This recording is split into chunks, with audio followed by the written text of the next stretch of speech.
Hey guys, Steve Moran here, and if it looks like I am in a apartment or something, I am.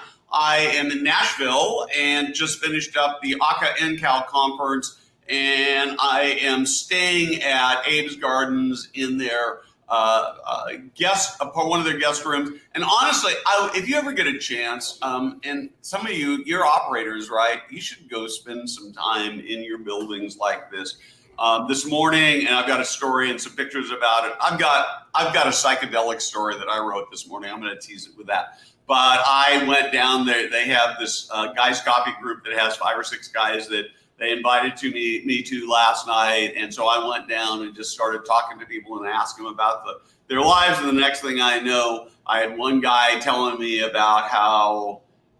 Well, I'm just going to leave it as a psychedelic experience, and the consequences of this was a long time ago, and have his permission and his wife's permission to tell the story, and I think you'll love it when it comes out. So today we are talking about, I have got Elias and Ben and Michael. We are all going to be at LeadingAge in Denver.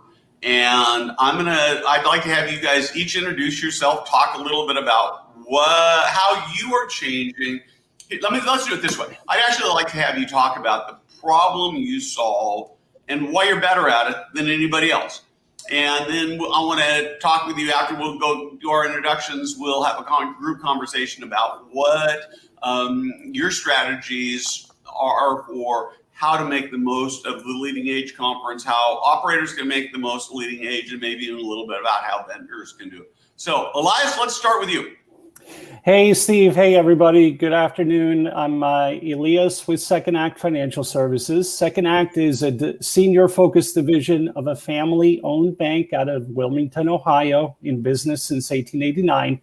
And we help seniors move in first and get settled in the community and give them breathing room and time to sell their home on their own timetable. We bring financial solutions to the fingertips of senior living providers, whether it's bridge financing, connecting them to wonderful veteran aid and attendance benefit resources, whether it's long-term care insurance questions or life insurance questions. We are there as a resource for the sales director to answer and provide financial solutions. And we also work closely with Ben over at Mom's House, who I know will introduce himself in a little bit too.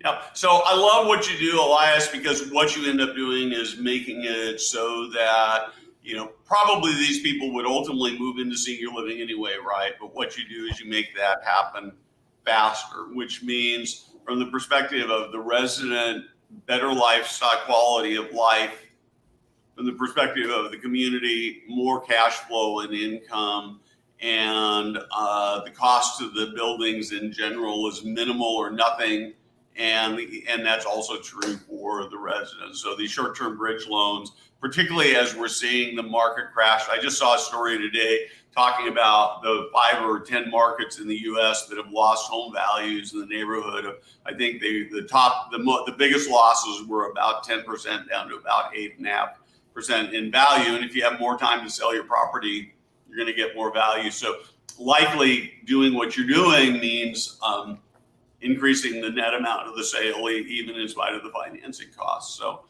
Ben, let's talk to you next.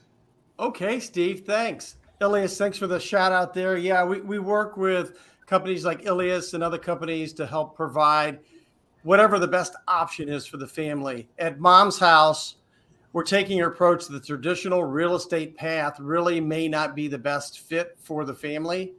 We actually buy the house as is in any condition, running alongside of the sales and marketing teams and care communities to help them be more efficient with the prospects that they already have. So how do we help these families get moved in faster?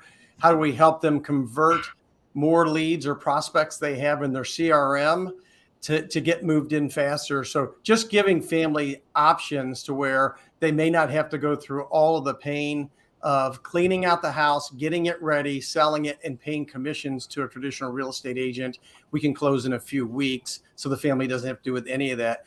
And Steve, I'm glad you mentioned the real estate market, what's happening. If you've been in senior living for the last 12 years, it's been the hottest, lava market here as far as selling houses. And this slowdown, I don't think senior living understands what this is really going to mean to them and the pressure it's going to put on occupancy or census and the sales and marketing teams to get people moved in, because it is becoming harder to sell a house. Yeah, and I think there are two things that you didn't talk about, Ben, that you're too modest on, that really I like a lot. The first is that when you buy the house, you won't just buy the house, but you'll buy the junk too. Steve, we don't like to call people's lifetime of memory junk. Yeah, there we go. We let the families take the things that are important to them. And we know that basement that's flooded twice or the shed that's filled with stuff is more pain than what it's worth. So we'll take care of any of the stuff that they want to leave behind. So we'll donate it or take care of it so the family doesn't have to worry about it. Yeah, as you know, Ben, I've talked about it with you before, but when my mom got really ill and we made the decision to move her in and her husband up with us, we spent weeks. I mean, we actually got to the point where we were dropping off stuff at one of these Goodwill cargo boxes, right? Yeah. And where there was manned, and they kind of said, you know what, you can't bring us any more stuff until next week because there's a creepy bald guy that's out there again by the dumpsters trying to shove it full of stuff. Yeah, exactly. That's exactly right. And so, and I think the other thing that I'd like to really highlight with what you guys do, Ben, is that you actually, when you look at net proceeds, because you can create so much value add in the real estate after you buy it, that oftentimes the proceeds are very similar to, and maybe in some cases even more than what they'd get if they put it on the market. And so powerful way to do that. So thank you. Michael, you're up. Yeah, thank you, Steve. I appreciate it. And I'm Michael. I'm an account executive here at Welcome Home. And kind of what we do is we offer a best-in-class CRM for sales and marketing directors. I think that one of the things that makes us a little bit unique is that a lot of folks will see CRMs as that necessary evil. I have to add these type of activities into my database. I have to do this. I have to do that. And then you also get micromanaged from the top down to make sure that you are adding those activities. And so what Welcome Home is doing is, because we listen to operators on some of those challenges and some of those pain points, is we wanted to make sure that everything is super easy to do. Ease of use is critical, and all of those integrated activities, whether you're calling, you're texting, everything is natively done through Welcome Home. So from a user standpoint, super simple to use. It adds it for them. Then we're providing some of the most trustworthy data in the industry. So when you're seeing those benchmarks, you can know everything is timely, up to date, and accurate. And then we add the customer support where operators deserve it. They have too much to do and too many things to handle it. And so let us be able to make sure that you guys are adopting the CRM and that transition to our platform is seamless. But that's Welcome Home. That is really cool. So I love what you guys are doing. I just think that it's such a powerful thing. As I talk, mostly when I talk to salespeople, they actually hate their CRMs, right? And when I talk to salespeople, they actually love your CRM because it makes it easier. And I'm glad you talked about your customer service, because that's one of the things I hear when I'm talking to salespeople is, if we've got a problem, they will fix it. And then I want to give a little bit of a plug for your Marketing Monday that you do once a month with us, because you have so much great data that doesn't exist anyplace else. Mm-hmm. And when you take that data and you start thinking about it in your context, it really helps you do a better job of sales. And so it's just really good stuff. And you guys will have a booth there, and you will be, and so, if you hate your CRM, And who doesn't, unless you're a Welcome Home customer? Exactly. You should go see Welcome Home. So, and Dave, let's talk a little bit Hi. about what you are doing. All right. Tell us Thanks, who you Steve. are. What I want to know the problem you solve and why you're the best solution for it. And Well, first off, we want to know what kind of a house you're in. So this is our RV. We are traveling the country, and we're actually in Denver right now. There's a big mountain right behind me out the window. So we are all set for LeadingAge. So yeah, we this has been our little 2-year odyssey of since COVID, traveling the country, seeing everything, showing the family. Cool. So tell us about the big problem you solve. The big problem we solve is census conversion in your digital marketing or in your marketing in general, but specifically Dreamscape marketing is a niche of a niche. We are a healthcare focused digital marketing SEO first performance agency. So we are very specifically working with usually marketing directors, in their communities and partnering with them to improve their funnel, improve their processes, improve their connected systems. So I think there's a lot we've learned in healthcare over our 17 years that is directly applicable to senior living and helping the senior living, the senior living researcher connect with communities and find that best match. So we are about improving occupancy, improving conversion rates, and lowering marketing costs because all those things are possible.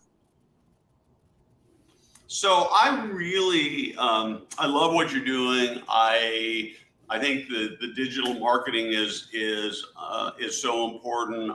When I talk to operators and to some degree even agencies, I tend to hear people talk about how the digital ads are not nearly digital leads are not nearly as good as other leads. And I suppose word of mouth is ultimately always going to be the best, no matter what business. But when you look at the lead aggregators, right, all they care about is digital leads, and they've built very big businesses on it. And just last, I better be careful how I do this. I was recently talking to an operator, and we were talking about digital marketing, and so I actually went on and just did a search for their particular type for assisted living in their marketplace. And they were kind of like 6 or 7 down in the map pack and in the listings. I think they were actually on the second page, and it kind of pained my heart. Right, it was like, oh man, that's a fixable problem. So it's totally a fixable problem, and just being data driven is what we do. We are, conversion oriented. We are improving those with minor tweaks to you. It's not about reinventing your marketing or reinventing your brand. It's just about communicating it to Google effectively, because 75% of seniors and their families are starting their search online now. So that's where we need to be.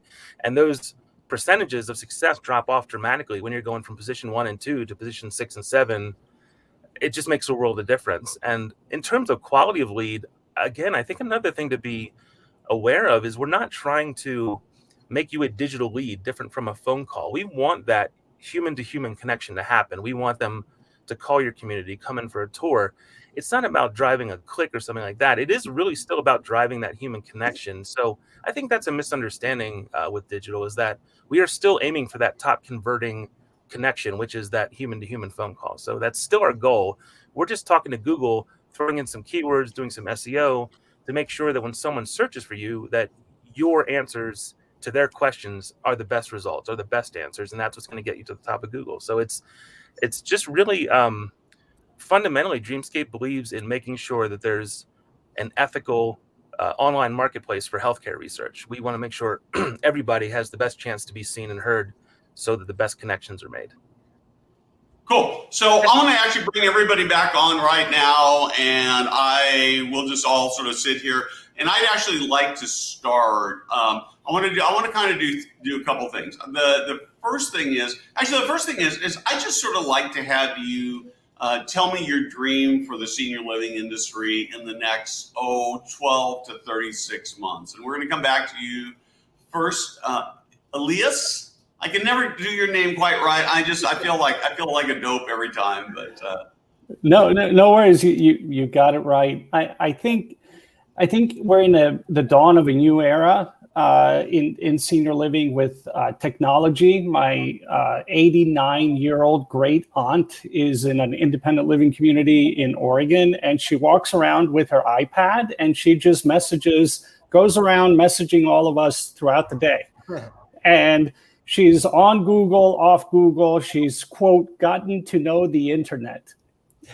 Which was funny hearing it from my 89-year-old aunt. So I think between CRM power, between resources that now can be found in a digital manner, I think sales directors have the opportunity to have sales tools falling on their lap in such a convenient and thoughtful way that we just haven't had in the past 10 years. Yeah, I love that because as I talk to people, we published a video this morning, I think, about a community that's 100% at 100% occupancy and they're 100% staff. And those are just warms my heart. And they did it by doing lots of little things right. And these are, and so I just think that if you start, it's not, you can't use just what Dave does or just what Michael does or just what Ben does or just what Elias does and get to 100%. But you start using all these tools together and other things, and you just this constant march of and then you love on your people, your staff, and everybody. It is just crazy. So Ben, your dream for the industry, your outlook for the next 12, 24, 36 months. Yeah, I thought you were going to steal my thunder. You were on your way there, Steve. I would say I'm more of a newcomer to the space. I've only been in the senior living space for just under 5 years, and it's, what I see and where it feels like it's trending and what I'm loving is the collaboration between vendors in the space. And if we can just have a little bit more collaboration, because there's so much opportunity for all of us, right? This is such a huge industry that all of us working together and collaboratively, that then we can use that as a foundation to give the families a better experience versus they're getting hit from so many different places and people and marketing and all these things. That how do we make that a better experience for these families that are going through a really stressful time? Yeah. So, Michael, I want to ask you the same question. I want to sort of kick it off by saying one thing that I've discovered is, as I talk to senior living professionals who have become senior living consumers, rarely do I have, Elias, you probably have a more positive experience than most people I talk to. Won't name any names, but and I had it personally when my mom was in senior living. It was a horrible experience. But part of the challenge that I've come to realize in just the last few weeks, I've had the opportunity to talk to a bunch of consumers who are outside the industry. That's because we kind of get to see the sausage made and we know what it should be. But as I've wandered just my few days here at Abe's Garden, and I've talked to family members, of course, it's just one community, but I've talked to family members and I've talked to residents, and they're really happy. I mean, they love the staff, they love the camaraderie. I think that sometimes maybe we are on our own biggest enemy in being too negative. I don't know. What do you think, Michael? Steve, why'd you cut me off? You did steal my thunder. I feel like, no, I think that's so spot on. I think we get so really caught up in the fact that we've got a lot of perfectionists that work in the industry, and I think that's what makes us so special, is because we want everything to be perfect for some of the most precious cargo that you'll ever take care of, and that's older adults.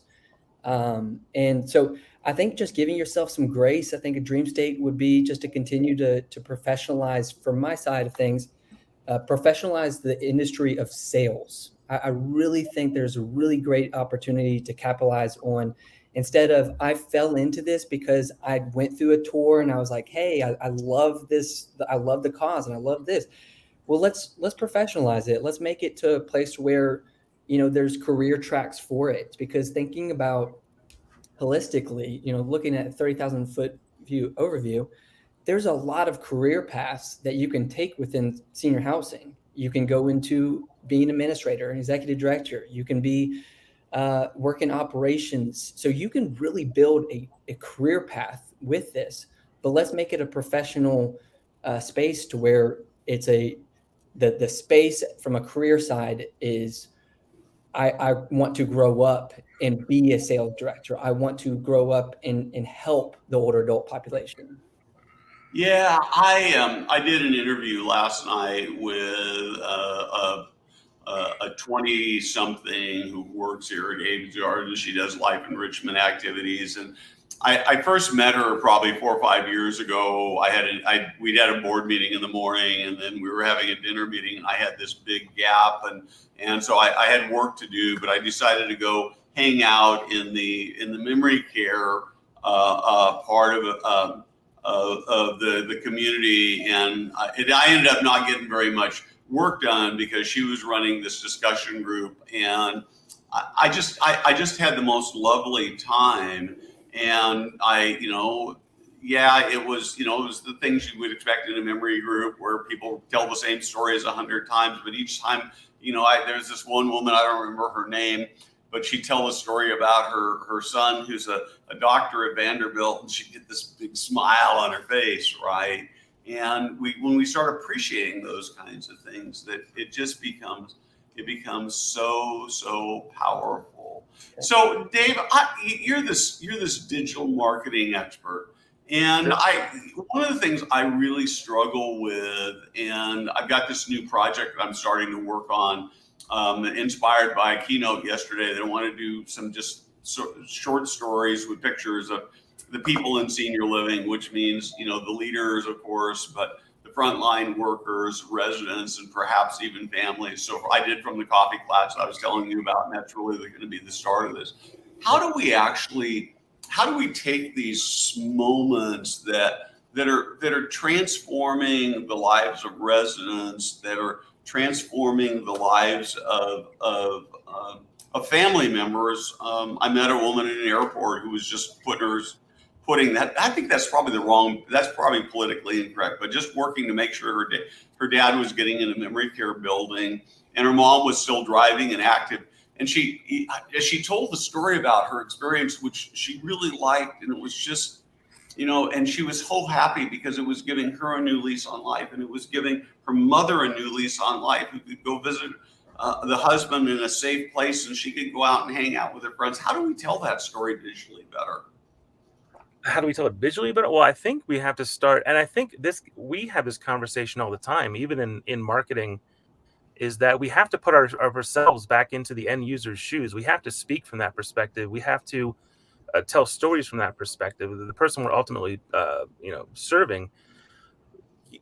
All types of businesses, communities are no different. We kind of get caught up in our trappings and what we do and who we are, and maybe kind of forget that really that ultimate message like those is what's going to resonate with the new resident or with your community. So I think this is a long time marketing pain point is you have to get your leadership to invest in that. You have to support it. You have from a production standpoint, from a staffing standpoint, you have to be committed to telling those stories. You have to sell the ROI of your storytelling side of your marketing. Like we have performance side of marketing, and that's where we're reaching out directly for very specific things. But we talked about on Marketing Mondays, we talked about if your website is more about your static brochure for your SEO, that maybe your social media is more about your storytelling. It's your living website. It's your living community. That's where because it's updated constantly, where it's more personal, where it's more about community. So I think community operators have to buy into the storytelling aspect. We all know how important it is, but it's got to be supported fully in the right way as a marketing channel. And then the other thing too is we talk in behavioral. We do presentations with other vendors in the space like CRM and billing companies and all sorts of companies. And I think a lot of operators do not know the power of connected systems. And that's, if Dreamscape and Welcome Home are working together, we can feed each other information front end to back end that improves your overall outcomes. And so I think that's something people just don't think about, is that Elias was completely right, where you're talking about connecting vendors, because they can do a lot more for you than they can alone, together than they can alone. So, but yeah. And this is one of the things. This is one of the things I always sort of struggle with. Right? Is sometimes I'll hear operators talk about the vendors as sort of oh man, I'm tired of them, right? But I feel badly about that, because I'd like to see a single operator who can run their operation without their vendor partners, right? Their business would fall apart. They wouldn't have any residents. They wouldn't have any staff. And so, I mean, what you guys are doing is you're changing the world of senior living. You're changing the world. You're changing the world. You're making a huge difference in people's lives, right? And I think that sometimes, as we're in the industry, we forget that, we're so busy getting sales, finding new customers, prospecting, building relationships, that we forget that what we're really doing is changing the world and making it a better place. And that's what each of you and your organizations are doing. And I think that's how it happens, Steve. I think we get so caught up in our day-to-day jobs, we forget to tell the stories. Yep. I mean, I'm going to come out of here in 18 hours with 3 amazing stories that I can hardly wait to tell. And so I'm actually talking to a company, an organization, about spending a week living in their communities, collecting stories. And I think I can collect 100 stories in a week. I'm not sure that's the smartest thing for me to do in terms of the use of my time, with all the other things I have to do, but it's something I'm so passionate about that I'm really anxious to go try that. So we don't have a lot of time left, but I actually like to talk. I'd like to talk. First thing I want to do is I want to just have each of you talk about how people can find you at LeadingAge. So if you want to, I don't know, Papa, I don't know whether you want to put up cell phone numbers, email, you want to tell people to contact you through LinkedIn, since that's primarily where we're broadcasting. But Lan's right, Marketing Monday is such a great Marketing Monday with both, with several of our partners is really, think about it as virtual breakout sessions where you're going to come away and be smarter, better marketers. And so I'd really recommend that for those of you. But let's just sort of take a minute and talk a little bit about how people find you, because they want to talk to you. Elias? Email hello, very fun word, hello @secondact.com, and throughout LeadingAge and Smash, that email will be routed directly to me. And you can also text me at 703-966-9903. Conferences are they move a mile a minute. We could schedule an appointment, but appointments get, moved and shuffled and reshuffled. Text or email is great, and we'll definitely meet up. Perfect. Ben? Ben at momshouse.com. Ben at momshouse.com. And my cell phone's 816-585-7027. You can just text me there. I also have a Calendly link. If you go to calendly.com/Ben, BEN, Rao, RAO, all one word, you can schedule an appointment there. There's a LeadingAge and a Smash calendar specific. So love to meet with any of the operators that want help moving people in faster. Right, and we'll drop all these in the post afterwards, so you can find them. Michael? Yeah. You've got a booth? Yeah, we actually have the booth. We will be at 1046. I don't know what the relation is with that, so just hopefully it's not too daunting when you walk into the exhibit hall. So 1046, and then I'll also provide my Calendly and my cell phone too. So I promise not to bombard you if you do give me a call. But feel free to give me a call, text. I'll also be roaming around. Love being a part of like the content that is at these conferences as well. Right. And Dave? So yeah, we actually have a booth as well. We are 2916, and for context, I think it's when you see the giant Compass Community Living booth, you just turn around and we're there, Care and us, and so. But I put my cell up there, and Elias is right. We met at Nick for the first time ever a couple weeks ago, and it's so fast paced. But like, by the time you use all the apps for connecting, it's like, here's my cell phone. So just, I'm even abandoning an email at this point. Just text. That's faster. But yeah, we have the booth. And the last thing I want to mention is we are actually speaking this year. Our SVP of Strategy, Glenn Hadley, and Kaylee from Buckner Retirement Services, we will be speaking on Wednesday morning. So come check that out. They're going to have an interesting case study, what they've done together in the last year to improve their census. So please come. Okay, and before you go away, Dave, do you have any advice for? And we're about out of time, so I'm going to say for either operators or vendors about how to make the best use of their time. The best way I do it is I go to a lot of sessions, because what I want to hear is I want to hear firsthand the problems that are out there so we can develop solutions. And for vendors, as everybody on this call has said, we are all, a small happy family or a big happy family. So please come around during the exhibit hall and introduce yourself. We want to meet everybody, work together, and lift each other up. So yeah, that's cool. it. Yeah. Michael, advice for conferences? Yeah, I mean, I would echo the same thing as Dave. Really leverage the content that's being offered, really understand the problems, and really try to empathically step into other people's shoes. I think that's the only way that you can iterate, change, and be the best in the industry. And then from an operator side, just being open to learning about new technology, new systems, and don't be too afraid of walking around the conference area. Yeah. And Ben? For me, I think it's probably it's going all in. It's like making sure that you're there present for the whole thing. You're not taking time out. You're there to really press hard and putting all your time and effort into doing it all, doing as much as you can.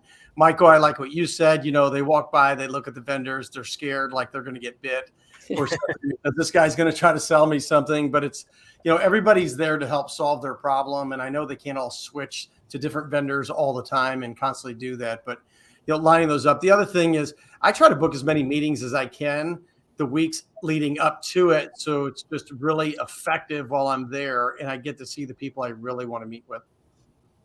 Yeah, I think that's really good advice. And I love what you say about the trade show. If you're an operator, if you go to the trade show, you're going to learn. I guess the thing is that there's sort of this instinctive sense that you're going to be people are just trying to sell stuff. The reality is you're going to learn stuff. I love the trade show portion of it. I didn't make it all the way through the trade show here at AUK. I didn't think I would. I had so many great conversations. People taught me things. Gave me new ways of looking at it. And so, go talk to these guys, and, even if you don't do business with it, they'll teach you something that'll be hugely, hugely valuable. Elias? 15 years ago, I was at the NIC, and I was looking in the reception room, and I saw two folks standing by themselves, munching on a cookie. And I walked up to them and I said, "You guys must be new here. Is this your first conference?" And they said, "How do you know?" And they admitted it was their first conference. And I said, "Well, because you're standing around and you aren't talking to anybody." They said, "Well, we don't know anybody. What do we do?" I said, "You know what? This is a conference where it's about meeting people, learning who's doing what and who can help who. Just walk up to people and say hello. People will say hello back. And then they might ask you, 'What do you do?' And it'll be okay."